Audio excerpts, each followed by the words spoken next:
Olá, olá, bom dia, boa tarde, boa noite, bom dia a todos. Começando mais um culto no lar de hoje, só fazendo alguns ajustes.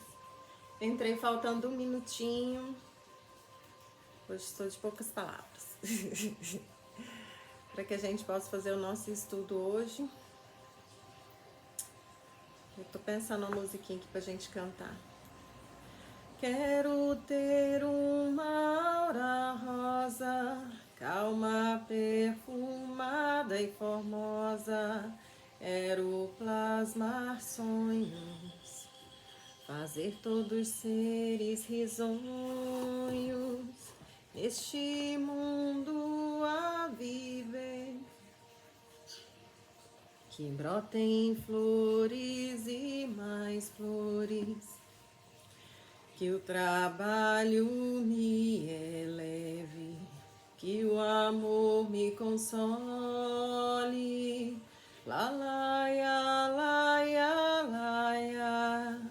Lá, lá, ya, lá, ya, lá, ya. Lá, lá, ya, lá, lá, ya, lá. Lá, ya, lá, lá, ya, lá, lá, ya, lá, ya. Elevando os nossos pensamentos ao nosso Mestre Jesus, nossa Mãe Maria Santíssima, ao nosso Pai Criador, à nossa Mãe Gaia, aos nossos irmãos, à nossa grande e imensa família universal, pedindo a eles a paz, o amor, o equilíbrio em nossos corações, para que possamos caminhar na seara do Cristo e sermos justos e pacíficos, mediante as situações absurdas que vivenciamos nesse período de transformação planetária, o alinhamento e o alienamento mental e emocional das pessoas, o avanço do ego, da vaidade e do orgulho, a intensidade das frequências nos corações de cada um, intensificando de forma verdadeira e espontânea quem realmente somos de dentro para fora, derrubando todas as máscaras, todas as mentiras, todas as ilusões criadas por mentes insanas e egoístas. Que possamos ter ciência de quem somos de verdade, na certeza de que na atualidade não existirá mais mentiras. Todos somos aptos a ver, sentir, perceber as reais intenções e os verdadeiros sentimentos de todos que nos cercam. Só é preciso ter olhos para ver e ouvidos para ouvir. Que o amor crístico possa brotar no corações de todos, fazendo desabrochar a flor da evolução, da maturidade espiritual, do aprimoramento moral, da serenidade e do equilíbrio emocional. Que possamos estender esse amor e essa paz a todos os irmãos que se encontram em países movidos pela guerra, pela discórdia, pela fome. Que possamos, Mestre, ter consciência do privilégio de vivermos na pátria do Evangelho e sermos o futuro coração do planeta. Que possamos nos atentar para a nossa responsabilidade mediante a tal realidade.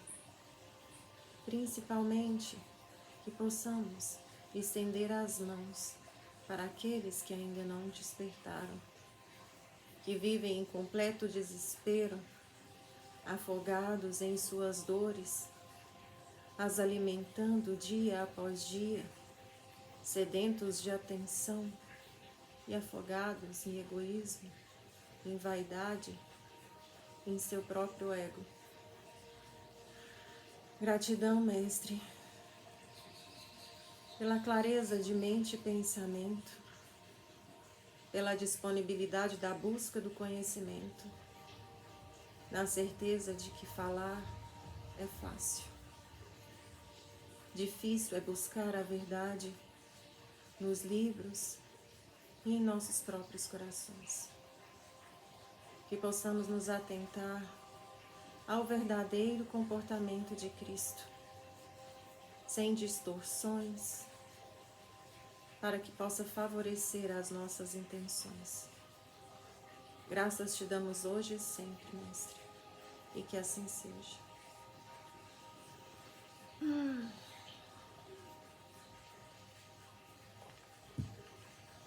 Vamos lá?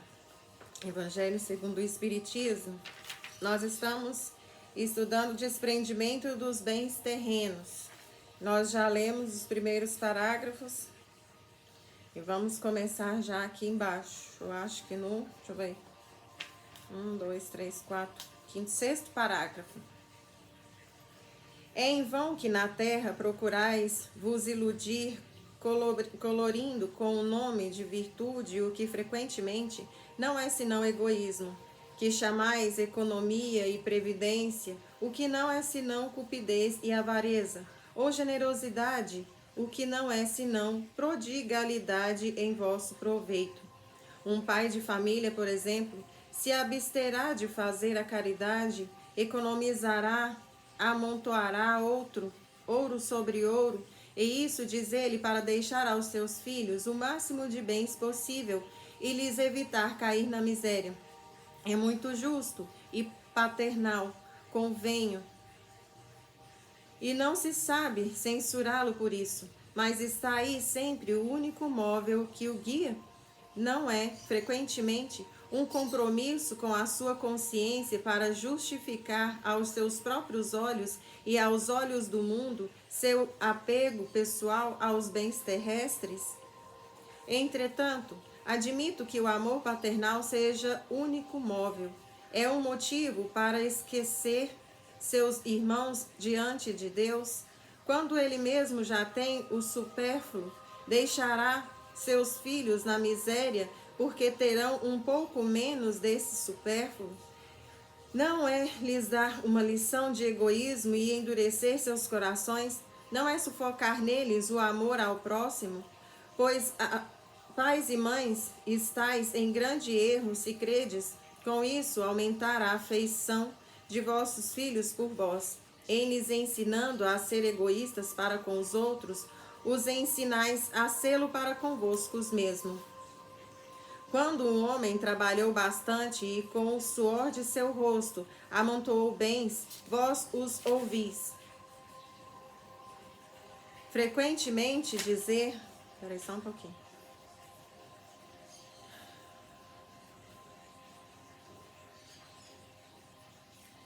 Vamos lá, de novo. Quando um homem trabalhou bastante e com o suor de seu rosto amontoou bens, vós os ouvis frequentemente dizer que quando o dinheiro é ganho, se lhe conhece melhor o valor, nada é mais verdadeiro. Pois bem, que esse homem que confessa conhecer todo o valor do dinheiro faça a caridade segundo os seus meios e terá mais mérito do que aquele que, nascido na abundância, ignora as rudes fadigas do trabalho. Mas se ao contrário esse mesmo homem que lembra suas penas, seus trabalhos, for egoísta, duro para com os pobres, é bem mais culpado do que os outros, porque quanto mais se conhece por si mesmo as dores ocultas da miséria, mais se deve procurar aliviá-las nos outros. Infelizmente, há sempre no homem de posses um sentimento tão forte que o apega à fortuna. É o orgulho. Não é raro ver-se o felizardo atordoar o infeliz que implora a sua assistência com o relato de seus trabalhos e de sua habilidade, em lugar de vir ajudá-lo, e acabando por dizer: faça o que eu fiz. Segundo ele, a bondade de Deus nada tem em sua fortuna, só a ele cabe todo o mérito. Seu orgulho coloca-lhe uma venda nos olhos e lhe tapa os ouvidos. Não compreende que com toda a sua inteligência e sua habilidade, Deus pode derrubá-lo com uma só palavra. Deus derruba ele sem nem falar. Esbanjar a fortuna não é desapego aos bens terrenos, mas negligência e indiferença. O homem depositário desses bens, não tem mais o direito de os dilapidar ou de os confiscar em seu proveito. A prodigalidade não é generosidade, mas frequentemente uma forma de egoísmo. Aquele que atira ouro a mancheias para satisfazer uma fantasia não daria uma moeda para prestar serviço. O desapego aos bens terrestres consiste em apreciar a fortuna pelo seu justo valor, em saber servir-se dela para os outros e não só para si, a não sacrificar por ela os interesses da vida futura, a perdê-la sem murmurar, se apraz a Deus vô-lo retirar. Se por vezes imprevistos vos tornardes um outro jogo, dizei com ele: Senhor, vós ma haveis dado, vós ma haveis tirado. Que seja feita a vossa vontade. Eis o verdadeiro desapego. Sede submissos primeiro, tende fé naquele que vos tende dado e tirado. Pode-vos restituir, resiste com coragem ao abatimento, ao desespero que paralisam a vossa força. Não ouvides jamais quando Deus vos atingir, que ao lado da maior prova coloca ele sempre uma consolação. Mas pensai sobretudo que há bens infinitamente mais preciosos que os da terra, e esse pensamento vos ajudará a vos desapegar destes últimos. O pouco valor que se atribui a uma coisa faz com que menos sensível seja a sua perda. O homem que se apega aos bens da terra é como a criança que não vê senão o momento presente. Aquele que a eles não se prende é como o adulto que vê as coisas mais importantes, porque compreende essas palavras proféticas do Salvador. Meu reino não é deste mundo. Vou terminar isso aqui, tá, gente? Vai ficar um pouco chato, mas aguenta as pontas aí. O Senhor não ordena abdicar do que se possui para se reduzir a uma mendicidade voluntária e tornar-se uma carga para a sociedade. Agir assim para compreender mal o desapego dos bens terrestres é o egoísmo de outro gênero, porque é se isentar da responsabilidade que a fortuna faz pesar sobre aquele que a possui. Deus a dá a quem lhe parece bom para geri-la, em proveito de todos. O rico tem, pois, uma missão que pode tornar bela e proveitosa para ele. Rejeitar a fortuna, quando Deus vô-lo dá, é renunciar ao benefício do bem, que se pode fazer em administrando-a com sabedoria. Saber passar sem ela, quando não a tem, saber empregá-la utilmente quando a possui, saber sacrificá-la quando isso é necessário, é agir segundo os desígnios do Senhor. Aquele a quem chegue o que se chama no mundo uma boa fortuna, diga a si mesmo: meu Deus, vós me enviastes um novo encargo, dai-me a força de cumpri-lo, segundo a vossa santa vontade. Eis, meus amigos, o que eu queria vos ensinar quanto ao desapego aos bens terrestres. Resumirei dizendo: sabei-vos contentar com pouco. Se sois pobres, não invejeis os ricos, porque a fortuna não é necessária à felicidade. Se sois ricos, não ouvideis que esses bens vos estão confiados e que devereis justificar seu emprego, como sendo tutores. Não sejais depositários infiéis, fazendo-os servir à satisfação do vosso orgulho e da vossa sensualidade. Não vos creiais no direito de dispor unicamente para vós daquilo que não é senão um empréstimo e não uma doação. Se não sabeis restituir, não tendes mais o direito de pedir. E lembrai-vos de que aquele que dá aos pobres e quita da dívida que contrai com Deus, que quita da dívida que contrai com Deus. Lacordaire, Constantina, 1863. E eu vou ler mais um pouco. Vou acabar esse capítulo. Vocês aguentam as pontas aí, nós vamos picar capítulo mais não, gente. Deus do céu, vamos acelerar. O princípio segundo o qual o homem não é senão o depositário da fortuna de Deus, lhe permite gozar durante a vida. tira-lhe o direito de transmiti-la aos seus descendentes? O homem pode perfeitamente transmitir depois de sua morte do que gozou durante a vida, porque o efeito desse direito está sempre subordinado à vontade de Deus, que pode, quando quiser, impedir seus descendentes de gozá-lo. É assim que se vê desmoronarem fortunas que pareciam solidamente estabelecidas. A vontade do homem em manter sua fortuna na sua descendência é, pois, impotente, o que não lhe tira o direito de transmitir. Luna, vem aqui, vem! O direito de transmitir o empréstimo que recebeu, uma vez que Deus o retirará quando julgar conveniente. São Luís, Paris, 1860. O que o texto diz, resumidamente, é que a gente não é dono de nada, a gente não controla nada, a gente não manda em nada. A fortuna, ela vem com o intuito de testar sua capacidade de ser menos egoísta e mais humano, o que raramente acontece, né? Muito raro você ver uma pessoa aí, já vi pessoas extremamente bem-sucedidas no campo espiritual, dirigindo casa, né? Diretor de casa, deixar-se levar pela fortuna. Nem sei se é espírito hoje em dia, mas enfim, né? Cada um segue o caminho que quer. Então, gente, a gente não tem controle de nada. Foi emprestado, quando você desencarnar, vai ser devolvido e terá que prestar contas. Beleza? Resumidamente, é isso que o Evangelho está dizendo. Deus dá, Deus tira. E que seja feita a vontade dele, sempre, sempre. E que possamos ter a maturidade, quando tivermos a disponibilidade de fortuna em mãos, de trabalhar da melhor forma possível, né? Que possamos ter a compreensão da necessidade da maturidade mediante ao dinheiro, mediante as necessidades daqueles que nos cercam, e que a gente possa nos atentar ao supérfluo. Muitas vezes o que sobra na nossa mesa, para não dizer sempre, é o que está faltando na mesa da pessoa do lado, né? Então vamos pensar assim. Livro dos Espíritos. Deixa eu descolar as tripas. Hoje diz que vai chover, né?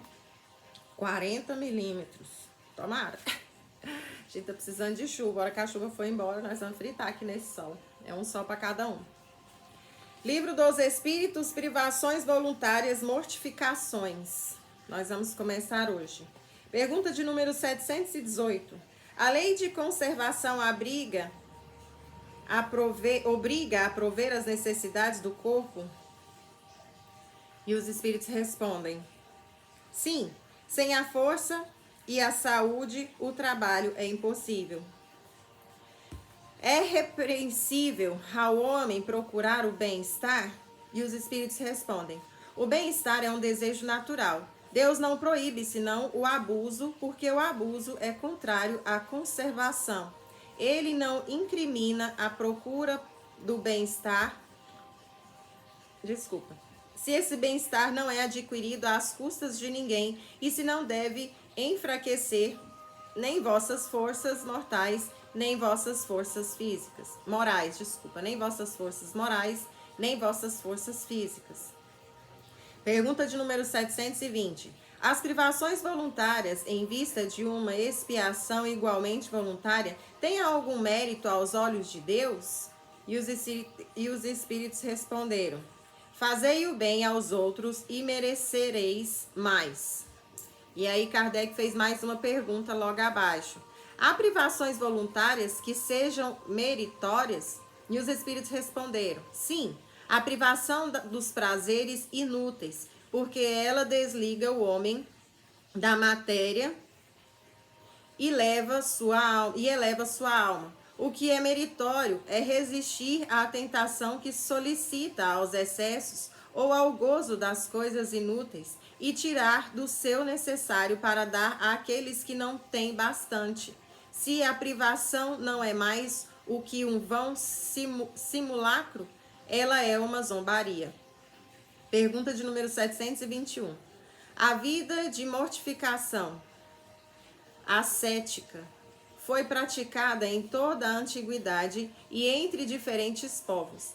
Ela é meritória sobre um ponto de vista qualquer? Perguntou Allan Kardec para os espíritos. E eles responderam: perguntai a quem ela serve e tereis a resposta. Se não serve senão àquele que a pratica e o impede de fazer o bem, é do egoísmo qualquer que seja o pretexto. É do egoísmo qualquer que seja o pretexto com o qual se disfarce. Privar-se e trabalhar para os outros é verdadeira mortificação, segundo a caridade cristã. Pergunta de número 722. A abstenção de certos alimentos, prescrita entre diversos povos, é fundada na razão? E os espíritos responderam: tudo aquilo com o qual o homem pode se nutrir sem prejuízo de sua saúde é permitido. Mas os legisladores puderam interditar certos alimentos com um fim útil, e para dar mais crédito às suas leis, eles as apresentaram como vindas de Deus. Perguntas de número 723. A alimentação animal entre os homens é contrária à lei natural? E os espíritos responderam: na vossa constituição física, a carne nutre a carne. De outra maneira, o homem enfraquece. A lei de conservação dá ao homem um dever de entreter suas forças e sua saúde para cumprir a lei do trabalho. Ele deve, pois, se alimentar segundo o exige a sua organização, ou seja, o seu organismo. Pergunta de número 724. A abstenção de alimento animal ou outro com expiação é meritória? E os espíritos responderam: sim, se priva pelos outros, mas Deus não pode ser uma mortificação quando não há nela privação séria e útil. Por isso dissemos que aqueles que se privam só na aparência são hipócritas. Pergunta de número 720, ele faz a referência. Ou seja, e tem mesmo, viu, gente? Conheço muita gente aí que diz que é vegetariano, que é vegano, mas só para pagar de... como é que se chama, gente? De gratiluz, né? Porque, como diz Jesus, preocupa mais com o que sai da sua boca do que com o que entra. Se preocupasse com o que está saindo da boca, sentiria vergonha de falar que é vegano e vegetariano. Então, enquanto você está aí deixando de comer carne e vomitando esse tanto de absurdo que você vomita falando dos outros, julgando todo mundo, volta a comer carne e para de falar que você ganha mais. Pergunta de número 725. Que pensar das mutilações operadas sobre o corpo do homem ou dos animais? E os espíritos se respondem: para que semelhante questão? Perguntai, portanto, ainda uma vez, se uma coisa é útil. O que é útil não pode ser agradável a Deus, e o que é nocivo lhe é sempre desagradável, porque, sabei bem, Deus não é sensível senão aos sentimentos que elevam a alma até ele. É praticando sua lei, em vez de estar violando-a, que podereis sacudir vossa matéria terrestre. Se os sofrimentos deste mundo nos elevam pela maneira que os suportamos, elevam-nos também àqueles que criamos voluntariamente? Perguntou Allan Kardec para os espíritos. Olhei. Essa garrafa, toda vez que eu bebo, ela dá uma cuspidinha na minha testa. Depois eu sei. Vamos lá. Vou ler de novo. Se o sofrimento deste mundo nos elevam pela matéria que os suportamos, elevam-nos também àqueles que criamos voluntariamente? E os espíritos respondem: os únicos sofrimentos que elevam são os sofrimentos naturais, porque eles vêm de Deus. Os sofrimentos voluntários não servem para nada quando eles nada fazem para o bem de outrem. Crês que aqueles que abreviam sua vida nos rigores sobre-humanos, como fazem os bonzos, os faquires e certos fanáticos que de várias seitas avançam em seu caminho, Porque antes não trabalham para o bem de seus semelhantes? Que eles vistam o indigente, consolem o que choram, trabalhem por aqueles que está enfermo, sofram privações para o alívio dos infelizes, então sua vida será útil e agradável a Deus. Quando nos sofrimentos voluntários que padecem não têm em vista senão a si mesmo, é de egoísmo. Quando padecem, não têm em vista senão a si mesmos, é de egoísmo. Vamos de novo. Quando sofrem pelos outros, é de caridade. Tais são os preceitos do Cristo. Última pergunta de número 727. Se não se devem criar sofrimentos voluntários que não têm nenhuma utilidade para outrem, devemos procurar os preservar daqueles que prevemos ou que nos ameaçam? E os espíritos respondem: o instinto de conservação foi dado a todos os seres contra os perigos e os sofrimentos. Fustigai vosso espírito e não vosso corpo. Mortificai vosso orgulho, sufocai vosso egoísmo, semelhante a uma serpente que vos tortura o coração, e fareis mais pelo vosso adiantamento que pelos rigores que não são mais deste século. E a gente encerra aqui esse capítulo, mostrando para nós as necessidades da gente se desapegar do ego, do orgulho, da vaidade. A alimentação vegana e vegetariana é para quem realmente já não sente necessidade, ou para quem olha para os animais e enxergam eles de igual para igual. Ah, Etienne, mas ele disse que a necessidade tananana, tananana. Realmente a necessidade tananana, tananana, mas para quem tem esse sentimento, a necessidade não existe. Olhar para uma vaquinha, para uma galinha, para um bezerrinho, de igual para igual, igual olha para um cachorro, para um gato, né? Ou até mesmo para um ser humano, que a gente conhece pessoas que olham para esses bichos, não tem a menor diferença, não sente nada. Muito pelo contrário, sente repulso, ainda fala que é espírita. Então, que a gente possa nos atentar à nossa verdade, a quem somos de verdade, né? E não ao que eu gostaria que as pessoas olhassem e vissem de mim, que é o que 99,9% das pessoas fazem. Vamos lá, então?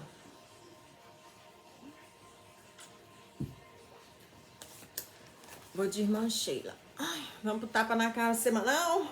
Deixa eu preparar meu corpo aqui, que eu acho que o tapa vai ser pra mim de novo, mas não dá nada, não. É assim que a gente cresce. Tapa após tapa.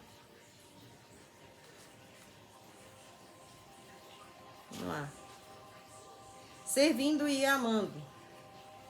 Lá vem. Não está sozinho nas lutas do mundo. O Pai te vê e ampara. Amigos do alto te socorrem sem que percebas. Por isso, prossegue servindo e amando. Fracasso é lição, dor é iluminação. Dificuldades são oportunidades de progresso. Esquece o mal que porventura te atinge. Entrega os problemas ao tempo que tudo resolve. Trabalha no bem e o bem responderá com a paz na tua consciência. Deixa meu amigo passar aí.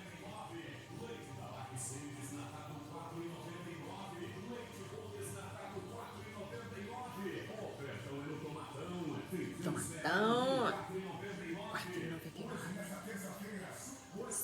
Hoje, mas hoje não é terça-feira, moço.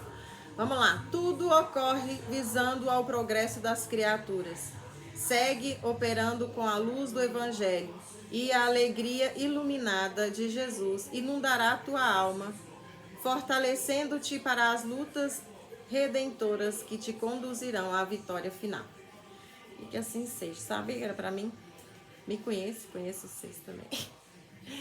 Vocês, Martim. Então vamos lá, finalizar? Elevar o nosso pensamento ao nosso Mestre Jesus e a falange de espíritos de luz que trabalha constantemente em nosso progresso, para nossa melhoria, nos assistindo, nos amparando, nos auxiliando, nos protegendo, nos guiando.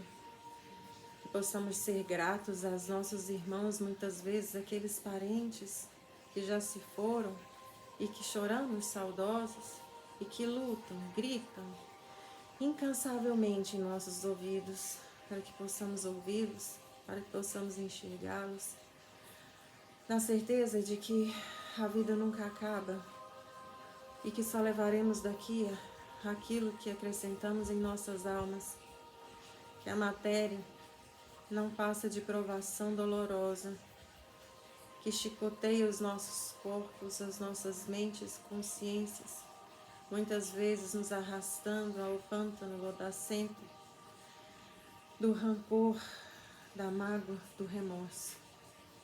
Que a luz do nosso Mestre Jesus possa nos acender, nos guiando em direção à luz e ao amor verdadeiro, nos vendo como iguais, nos amando, nos respeitando e nos auxiliando como tem que ser. Graças te damos mais uma vez, Mestre, por um dia de vida, pela saúde, pelo sol, pela chuva, pela brisa, pelos animais que cantam incessantemente para os nossos corações, para aqueles que curam as nossas auras repletas de buracos, construídas por nós mesmos com os nossos pensamentos fétidos e inférteis. Que a luz do nosso Mestre Jesus possa colocar à nossa frente espelhos verdadeiros, para que possamos nos enxergar quem realmente somos. Graças te damos hoje e sempre, e que assim seja. Nossa, hein? Queria falar tanto que a boca não deu conta.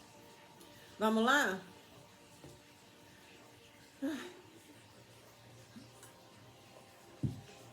Continuando nosso momento de estudo. Estamos finalizando sobre o signo de Aquários, narrações sobre viagens astrais de Roger Butini Paranhos, pelo Espírito Hermes. Então a gente está finalizando aí esse livro, pra gente começar na próxima, não sei se é no próximo mês não, a gente começar quando acabar Herdeiros do Novo Mundo, os raros, né? Os raros. Esse livro tinha que chamar Os Raros. Porque eu acho que não vai sobrar ninguém para herdar esse novo mundo, viu? Ninguém. Vamos lá, continuando então. Eles estavam no evento, na festinha do livro. Logo chegou nossa vez. O regente da nova era, e eles pararam para conversar com o Saint-Germain, que depois que ele fez um discurso, tal, blá blá blá, todo mundo ficou muito emocionado. Aí o Roger entrou na fila para poder falar com o Saint-Germain e ficou nervoso. Ai, meu Deus, vou falar o quê? O que eu vou perguntar para ele? Eu nem sei o que eu vou perguntar. E aí ele ficou lá nessa viagem, Cristal e Gaidin conversando com o Saint-Germain de uma forma super íntima também, né? São espíritos ascensos, não tem o que sofrer. E aí ele ficou lá nessa apreensão e a gente chega. Logo chegou a nossa vez. O regente da nova era estendeu-se sua mão e nos cumprimentamos. Ao tocar a destra do grande irmão, senti uma onda de energia percorrendo todo o meu ser. Saint-Germain ficou observando-me com um olhar sereno e um sorriso cativante nos lábios, aguardando as minhas irrequietas perguntas. Naquele instante, comecei a ouvir estrondos semelhantes àqueles que me arrastaram de volta ao corpo físico algumas semanas atrás, devido ao desequilíbrio de minhas emoções enquanto atendíamos o guerreiro indiano nas trevas. Eu olhei assustado para Hermes. Isso é porque ele saiu da frequência, tá? Quando você desdobra, você precisa se manter numa frequência. O que é manter na frequência, gente? Manter aquele sentimento, aquela sensação de tranquilidade, quase um torpor. Porque se você sair dessa frequência, você é arrastado mesmo, viu, gente? É arrastado para o seu corpo físico, se for esse o caso, ou para regiões que equivale com a sua vibração, tá? Isso é real, já vivi isso. Eu olhei assustado para Hermes, que tranquilizou-me. O nobre amigo havia previsto a emoção que eu sentiria e havia advertido a equipe que vigiava o meu corpo adormecido. Eles então neutralizaram o impacto das minhas emoções no meu duplo físico através de passes anestesiantes. Em segundos, restabeleci a calma e a onda sonora em meu cordão prateado e meu cordão prateado cessou. E tem mesmo essa explosão. Quando você é arrastado, eu não sei ainda por que tem essa explosão. Provavelmente em algum momento eu vou achar um livro que me explique. Mas é como se houvesse sabe aquele relâmpago, aquele trovão daquele raio que cai bem do seu lado? É como se fosse mais ou menos isso. E é ensurdecedor e a gente assusta e também existe a sensação de queda. Que é quando você assusta. Sabe quando você assusta assim e acha que vai cair? Então você está sendo arrastado para o seu corpo. Eu não me perdoaria jamais se fosse arrastado para o corpo físico em momento tão precioso. Ao recuperar a tranquilidade, sorri e disse sem jeito: Bom, por onde começamos? Saint-Germain sorriu descontraído e, abraçando-me, caminhamos pelos jardins ornamentados com belos chafarizes. Ele então me disse: Eu estive lendo o trabalho que estás concluindo esta noite e posso dizer-te que já começamos nas primeiras páginas desse livro. Aqui, agora, basta-nos apenas coroar com alegria a tarefa que se conclui. Agradeço-te de coração a visão da nova era que trazes à matéria, segundo a ótica espírita. Como tu bem sabes, somente os teosofistas escrevem sobre o trabalho da grande fraternidade branca, e os espíritas restringem-se à visão tradicional da doutrina.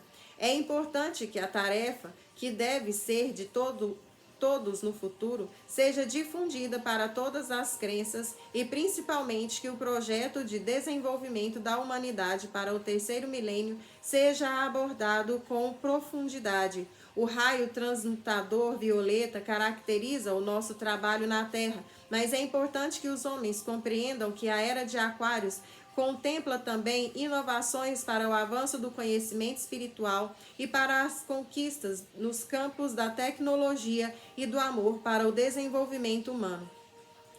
O livro sob o signo de Aquários nos ajudará neste trabalho de iluminação traçado pela grande irmandade espiritual que rege a Terra e que possui componentes de todas as agremiações religiosas do nosso planeta, ou seja, todas as religiões, todas as crenças estão trabalhando para este processo. Porque, por exemplo, eu fui evangélico a vida inteira, aí eu desencarnei evangélico, eu vou ficar lá, vou ficar parado? Não. Quantos evangélicos, muitas vezes nem são pastores, que têm um conhecimento ímpar espiritual e que vieram justamente com a missão de estar coordenando e dirigindo não só evangélicos, né, os católicos, né, até testemunha de Jeová. E aí quando desencarna, vai chegar lá e vai ter que se alinhar direitinho às doutrinas que o espiritismo aqui da Terra ensinou. Não.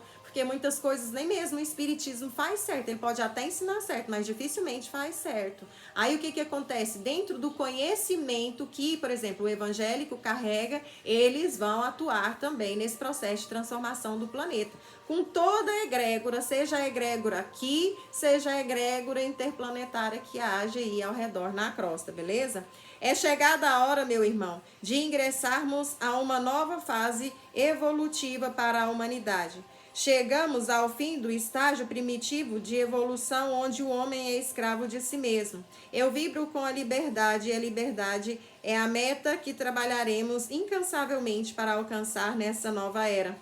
A era de Aquários terá como característica básica a busca do homem pelo seu autoconhecimento. O homem que conhece as leis imortais torna-se livre. Lembremos as palavras de Jesus: conhecereis a verdade e ela vos libertará. O homem, sabendo quem é e de onde veio e para onde vai, deixará de ser um cego para a vida e encontrará o rumo que deve seguir, desenvolvendo as suas potencialidades e tornando-se plenamente feliz por saber-se ilimitado. Espera aí que nós vamos continuar. A busca da liberdade sempre impulsionou meu espírito para os mais nobres ideais. E em minha última encarnação, atingi o clímax dessa satisfação, trabalhando pelos ideais da Revolução Francesa. Saint-Germain respirou fundo e sorriu. Seus dentes brancos como pérolas iluminaram o seu rosto sob o bigode, que mais parecia uma gaivota voando. Tal a beleza de sua sinuosidade. Após alguns segundos de meditação, ele continuou: a nova era irá caracterizar-se pela busca da sabedoria e também pela busca do equilíbrio. Os homens aprenderão a gerir a luz interna e encontrar as respostas dentro de si mesmos. O silêncio e a meditação devem fazer parte de nossas vidas para encontrarmos as respostas que jamais serão obtidas através dos outros, somente através de nosso encontro definitivo com o Criador, ou seja, conhecer-se a si mesmo, entrar para dentro de si, parar de se preocupar com a opinião dos outros. Descobriremos a luz. Nós temos Deus dentro de nós, a gloriosa presença divina, o Eu Sou. Não somos limitados. É importante permanecer em silêncio diariamente, em determinado horário e através de uma oração ligar-se com o alto e com todo e de modo que a energia e as instruções desçam sobre as nossas cabeças, iluminando-nos. Deus está em mim, assim como eu estou nele. Devemos falar menos e agir mais, porque as respostas virão pela via interna. Não devemos dar atenção aos noticiários de jornais, rádios, televisão e agora internet que destaquem o mal que nos cerca. As imperfeições do mundo não tornarão nossas almas perfeitas. Precisamos povoar as nossas mentes com ideias superiores, com a luz crística. Somente o bem deve habitar em nossas mentes, porque só ele nos engrandecerá. Esquecei os vossos problemas para que eles se esqueçam de vós. Procurai ajudar-vos para que Deus vos ajude. Ninguém pode salvar ou redimir outras pessoas. Cabe a cada um promover a sua própria evolução. O que os avatares fazem é mostrar o rumo a seguir. Eis o caminho e a verdade. A ascensão espiritual deve ser o objetivo do homem, como era antigamente. Devemos recuperar o objetivo perdido quando o continente atlântico submergiu. Ali a humanidade entregou-se à vida transitória e à cegueira espiritual. O próprio Jesus e outros grandes avatares necessitaram então descer à vida humana para despertar a humanidade que escravizou-se pela vida física. Deixa eu ver meu tempo. Vamos mais. O iluminado instrutor, envolvido em luz, continuou com os olhos rasos de lágrimas pela emotividade. Devemos ser bons, piedosos, caridosos, fraternos, mas de forma espontânea, simplesmente por amor aos nossos irmãos. Eis aqui a alquimia divina da chama violeta. Este é o laço que liga o céu e a terra. Nestes últimos séculos, os homens perderam o controle sobre seus corpos inferiores, escravizando-se aos desejos materiais. O espírito passou a servir ao corpo, enquanto o correto é o contrário. Vê que falamos de liberdade novamente? Só seremos livres se o nosso espírito for independente e senhor de si, sobrepujando o nosso veículo de manifestação nos mundos físicos, que é o corpo de carne. Compreendes, meu irmão? E a gente encerra aqui as grandiosas, sublimes palavras de Saint-Germain, na certeza de que o mundo sempre terá maldade enquanto em nós houver o egoísmo, o orgulho e a vaidade, enquanto acharmos que nossa palavra tem que ser a última, enquanto acharmos que o certo é o que é conveniente para mim, enquanto acharmos que menor esforço e maior exaltação é o que eu quero. Não quero me esforçar, mas quero que todo mundo me ame pelo esforço que eu não faço. É muito interessante essa lei atual. Quero ser bonito, mas não quero me dar o trabalho de ser vaidoso. Quero ser inteligente, mas não quero me dar ao trabalho de estudar. Quero ser aceito, mas não quero me dar o trabalho de ser simpático. Quero ser exaltado, mas não quero me dar o trabalho de exaltar nada nem ninguém. E a gente encerra aqui o nosso estudo sobre o signo de Aquários e também o culto no lar de hoje. Quero agradecer a presença de todos que me acompanham, que me assistem. Como diz o livro, a gente não quer seguidores, a gente quer pessoas que escutam e avaliem o seu eu interior e levam isso para a sua vida pessoal, que se engrandeça em silêncio com as palavras que nós trazemos, as quais nem são nossas, são palavras do nosso Mestre Jesus, a qual a gente apenas repete, porque ninguém quer ir lá olhar na íntegra o que ele realmente fez, o que ele realmente ensinou, né? Enquanto Jesus foi um andarilho pobre que tinha só a roupa do corpo, hoje a gente quer exaltar aquele que tem muito dinheiro, jatinho e tutatatã, falando que, né, é por aí que a gente vai ganhando a vida. Mas para quem já tem um conhecimento, sabe que aquele que aqui é exaltado, lá será rebaixado. E aquele aqui rebaixado, no final será exaltado. E que essa exaltação seja em silêncio e cheia de amor interno, porque de aplausos só precisam os fracos. Um beijo no coração de vocês. Que a luz do nosso Mestre Jesus acompanhe vocês todos os dias. Uma semana abençoada e um ótimo feriado, gente. Tchau, tchau. Até mais.